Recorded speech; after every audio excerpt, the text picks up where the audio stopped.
Assalamu alaikum students. I hope you will be fine with great in good health. I'm your science teacher, Miss Amna Mahmood, class 5. Today I will discuss about the changes which occur in the states of the matter. जो matter की states हैं उनमें जो change आता है उसके बारे में हम पढ़ेंगे. नेक्स्ट है उससे जो हमने लास्ट पढ़ा है उससे नेक्स्ट है. फर्स्ट जो है वो ये सॉलिड फॉर्म में है, ये लिक्विड फॉर्म में है एस सॉलिड एल, और फिर ये जो है वो गैस के फॉर्म में चले गए, वाटर वेपर्स की फॉर्म में. तो ये चेंज है स्टेट्स ऑफ मैटर में. सॉलिड को जब हमने हीट किया वो लिक्विड में चला गया, ठीक है, और फिर आगे देन फर्दर बॉइलिंग किया तो फिर किस में चेंज हो गया, गैस में, ठीक है. तो ये एक स्टेट है जिसमें फिजिकल चेंज आपको नज़र आ रहा है कि इसमें सिर्फ स्टेट चेंज हुई है, कोई नया सब्सटेंस नहीं बना. लास्ट में हमने पढ़ा था कि मैटर है, ठीक है, और फिजिकल चेंज के बारे में पढ़ा था.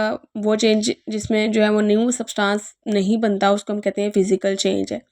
अब ये फिजिकल चेंज की ही एक एग्जांपल है, उसको ही जो है वो आगे एक्सप्लेन कर रहे हैं, ठीक है. नेक्स्ट उसने जो है वो बताया हुआ है when ice melt it change into water. फिर बॉइलिंग करते हैं तो ये बॉइलिंग जो है वो on boiling water change into the water vapours, और फिर जो है वो condense back to the water, और फिर दोबारा कंडेंसेशन होती है.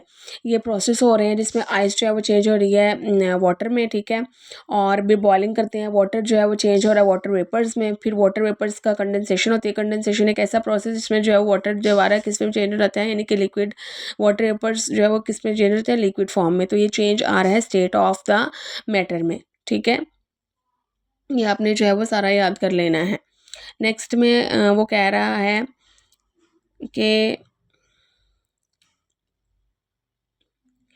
ये उसने चेंज ऑफ स्टेट बताया हुआ है. अब स्टेट में चेंज जो है वो कैसे आता है, how change occur in the state of matter. Room temperature पर, रूम टेम्परेचर है, आप फॉर एग्जांपल आपके पास एक 1 ग्लास ऑफ वाटर है, आपने उसको रूम टेम्परेचर पर रख दिया है, ठीक है, वो अपनी ओरिजिनल स्टेट में, वो अपनी स्टेट चेंज नहीं करा, वो सिर्फ वाटर है तो वो लिक्विड जो है वो स्टेट में है. लेकिन जैसे ही आप सब्सटेंस को, उस वाटर को हीट या कूल करते हो तो वो चेंज अपनी बदल लेता है, चेंज कर लेता है, उसकी स्टेट जो है वो उसकी स्टेट में चेंज रहता है. When the particles of matter absorb और lose energy this movement is affected with and the space between, इनके जो स्पेस है इनके दरमियान में वो भी उनमें भी जो है वो इंक्रीज या डिक्रीज होती हैं. इसके रिजल्ट में चेंज आता है स्टेट में, ठीक है. आपके पास सॉलिड था, फॉर एग्जांपल उसने जो है वो यहाँ पर आपको बताया हुआ, यहाँ पर सॉलिड है, ठीक है.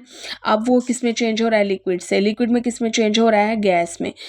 तो पहले सॉलिड था वो रूम टेम्परेचर पर था, ठीक है. जैसे ही आपके पास अगर आइस है वो क्या है, रूम टेम्परेचर पर, लेकिन अगर आपने उसको हीट किया तो वो किस में चेंज हो गई, वो जो है वो लिक्विड फॉर्म में चेंज हो गई, ठीक है.